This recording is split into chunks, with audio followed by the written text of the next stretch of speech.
Hi everyone, welcome to my channel. Excuse me.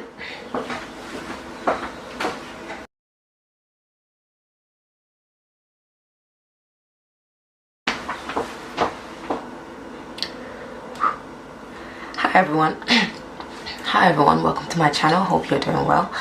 I sound like a man.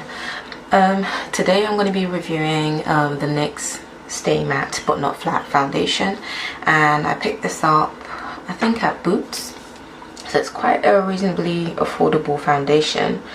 Let me just get the details up. So this foundation is $6.99 I think, or £7 depending on where you get it from. And the color I've got is deep golden. So some of the claims of this foundation, obviously by the name, is that it's meant to be a mattifying foundation, but that gives you a bit of dimension.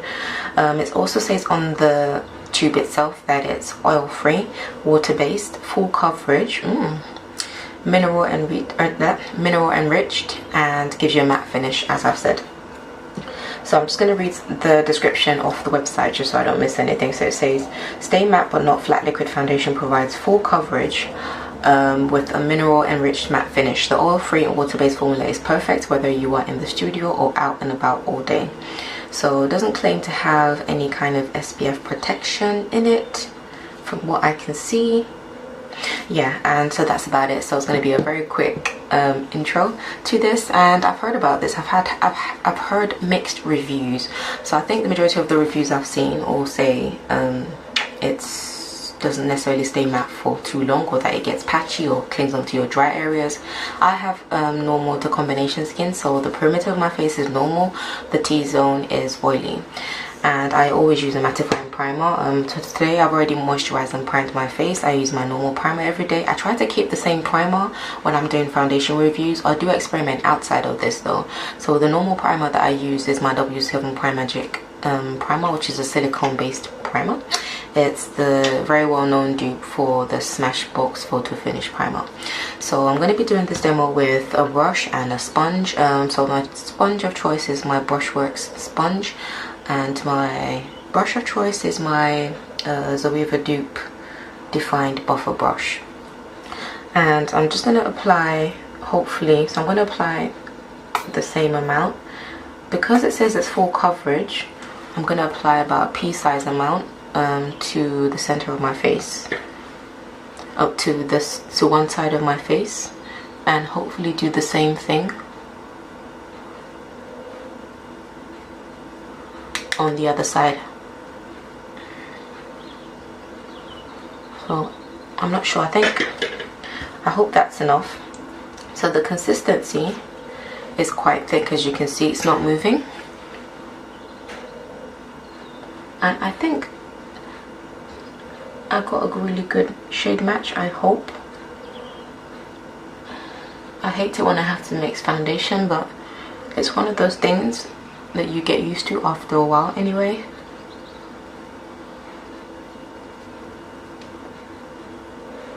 So I'm going to apply the rest of my face with the same brush. I'm going to apply the right side of my face with this brush, and then I'm going to follow up with the sponge.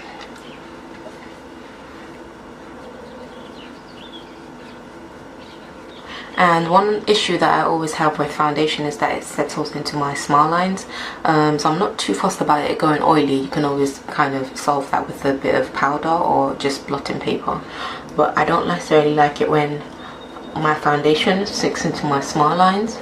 I don't have a problem with like dry areas of my skin. Like I said, my skin is pretty normal. Even if it does get dry, I never have issues with foundation clinging on. Okay, so this shade match isn't entirely the best. At least it's brightening up my face.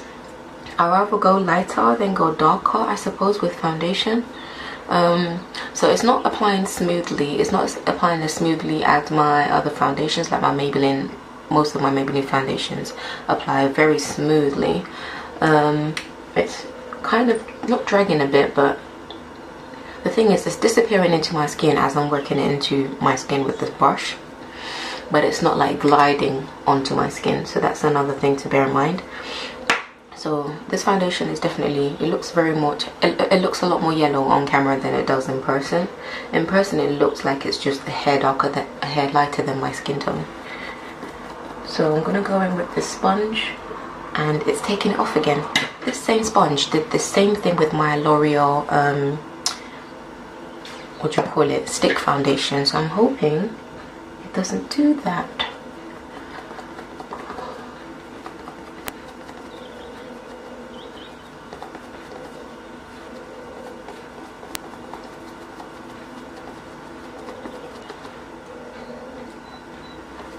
Okay, it looks very patchy, and I think it's this sponge. This sponge, I don't understand. So I'm going to switch to my Real Technique sponge. So this sponge was already damp, by the way. So I'm going to switch to this. This is already damp as well. So let's see how that applies.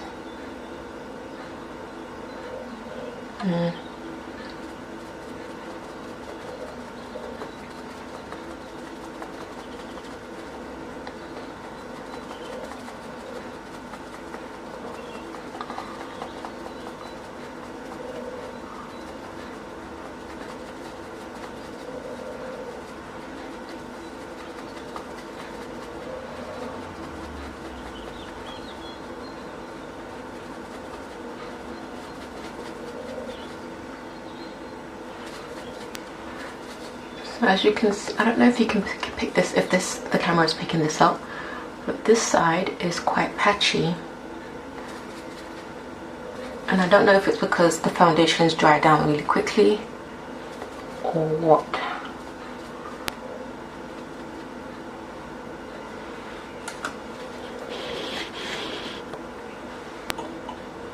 So can you see? It's quite patchy and it's not going away. So kind of half of my face is blended okay-ish, but I don't think I'm going to be applying this foundation with a sponge next time I apply it. I'm definitely going to use a brush next time. In fact, I'm going to finish up with a brush right now as we speak, because I need to get ready for work.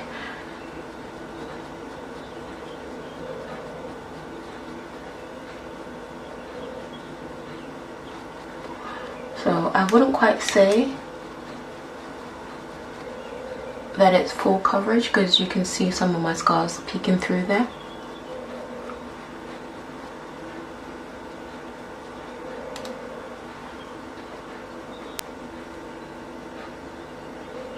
So this side is definitely dried down, and you can still see some of my scars as well. So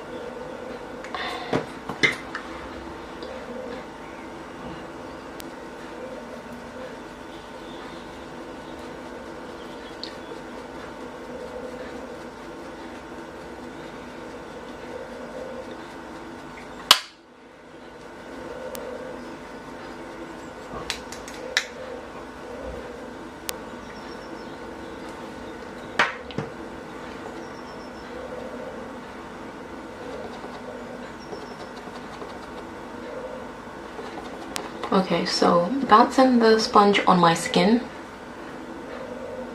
isn't taking any foundation off. So I want to say you're better off starting with the brush and then finishing up with the sponge. And swirling it around as well isn't necessarily helpful. So with this foundation you're better off patting. Okay, so I'm looking quite yellow. Yeah. So some of my scars are still obvious, but it's not as bad as it was before. So I'm just gonna quickly conceal with my Makeup Revolution concealer.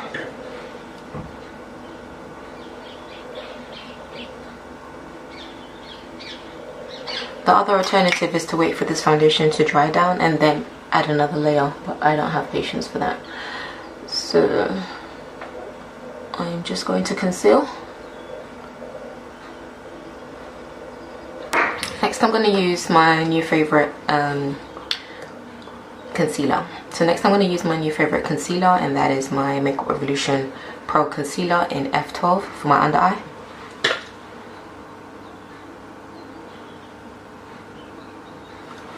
Quite a neutral concealer, and I prefer if it was more yellow, but it's really good at not settling into the folds in my eye, in my under eye rather.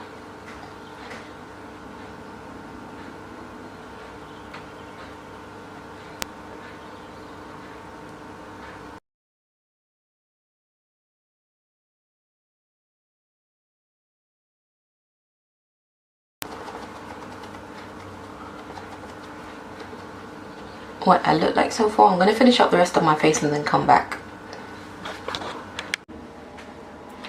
Okay, so I'm back and this is my finished face. I definitely have some opinions, some thoughts on this foundation. I'm not too sure about the application, and I'm not too sure about the consistency. I also feel like my face feels slightly tacky, and it's not the best finish in that I think if it wasn't for the powder and the setting spray, it would look like I had foundation on my skin. I won't quite say that I could feel it, but I'm not too sure about how it looks. I'm still going to play around with it, but so I'm not entirely ruling it out. So if it manages to keep me matte, then I will still keep it. Maybe I'll mix it with my Maybelline Fit Me or something. But yeah, it's not, I wouldn't say it's not the best finished I have had. Yeah, I'm not sure if it's coming across on camera as well. It's not the best finished, but either way, I will leave my review here. I'll come back later on at the end of the day and we'll see how my face is worn. But yes, in the meantime, this is how my face looks, and yes, I will see you later on in the evening. Bye. I feel like I forgot to actually say, so now the time is now 7 o'clock on the dot, and I actually put my face on a bit early this morning. So I put my face on at about, was it about 7 o'clock? Usually it's about 7:20, 7:30ish by the time I'm done. So I started around 7, I think. Yes, it was 7 at the time. So yeah, so almost 12 hours. Might as well just round up to 12 hours, and it's still looking good. So yeah, I'm really impressed with this.